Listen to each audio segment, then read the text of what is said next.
नमस्कार करने का टाइम नहीं है मेरे पास। इतना भेजा खराब हो रहा है मेरा, इतना इतना मूड खराब हो रहा है कि मत पूछो आप। मैंने अभी एक सोशल मीडिया से एक खबर मिली मुझे कि एक माँ ने अपने बेटे के मुंह में पत्थर रखकर उसको चिपकाकर उसे मारने की कोशिश की। वो भी बच्चा बस छोटा सा, कुछ 5-6 महीने का बच्चा होगा, उससे भी छोटा होगा शायद, जिसको मारने की कोशिश की गई। अब इस पर मैंने कुछ लिखा है, उसको मैं आपको सुनाना चाहूंगा। बल्कि इतना भेजा गरम है, इतना खराब है कि वो शब्द अपने आप निकल आए। कहता हूं कि इस दुनिया को छोड़ दो, सिर्फ मां का सहारा है। इस दुनिया को छोड़ दो, सिर्फ मां का सहारा है।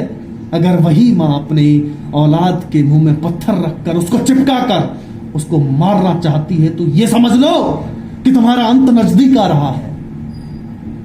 ये समझ लो कि तुम्हारा अंत नजदीक आ रहा है। ये कलयुग का प्रभाव नहीं है, ये तुम्हारी इंसानियत, ये तुम्हारे अंदर का जो जानवर है वो निकल रहा है। अभी वक्त है, जल्द ही समझ जाओ वरना बर्बादी निश्चित है। ये मजाक नहीं चल रहा है यहाँ पर यार, ये रियलिटी है, ये हकीकत है। अगर आप भी मजाक समझ लिया तो जिंदगी को ही मजाक समझ लेना, आप बच नहीं सकते। ये वक्त है। जिस तरह, हाँ, सिर्फ अब आप ये समझ रहे होंगे कि सिर्फ एक कांड हुआ है जिससे आप ये थोड़ी ना कि पूरे समाज पर दोष लगाना चाहोगे। नहीं, ये पूरा समाज ध्वस्त हो चुका है, खत्म हो चुका है।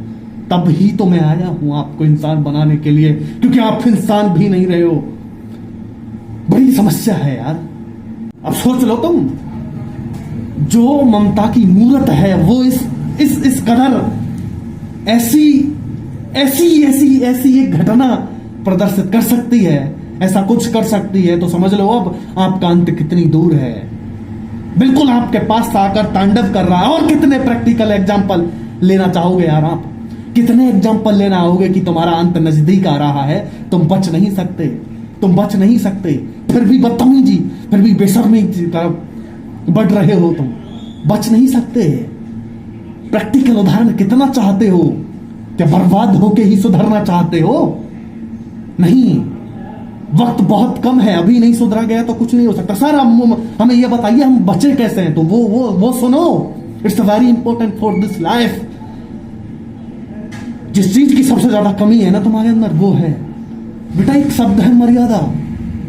वो शब्द हमारी जिंदगी का कोई हिस्सा नहीं है, बल्कि वही जिंदगी है, वही ही जिंदगी है, मर्यादा।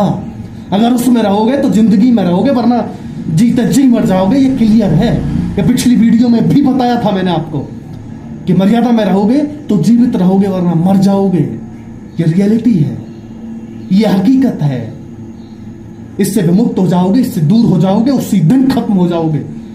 और ये घटना सीधा सीधा आपके अंत को दिखा रही है कि अब आप ज्यादा नहीं जी सकते। आप बर्बाद हो चुके हैं, आप मर चुके हैं, जीते जी मर चुके हैं। ये प्रदर्शित कर रही है। आप भी नहीं संभला गया तो कभी भी नहीं संभल पाओगे। बर्बाद होके सुधरना है तो वो संभव नहीं है बेटा। वक्त बहुत कम है, संभल जाओ। वक्त बहुत कम है, संभल जाओ। सिर्फ एक ही चारा है, मर्यादा में रहो। मैंने क्या कहा कि मर्यादा कोई जीवन का हिस्सा नहीं है, बल्कि जीवन ही मर्यादा है। वो इंपॉर्टेंट है और वो मैं समझा रहा हूं तुम्हें, हर वीडियो में समझा रहा हूं मैं तुम्हें। ये भीलवाड़ा की जो ये घटना है वो सीधा सीधा ये संदेश दे रही है कि आप अब खत्म होने वाले हैं। और खत्म नहीं तो पूरी तरह बर्बाद हो चुके हैं, जीते जी मर चुके हैं। और इससे बड़ा नर्क आप क्या देखना चाहते हैं? बच नहीं सकते आप। सब कुछ मैंने बता ही दिया है, आगे आप देख लो। मिलते हैं अगली वीडियो।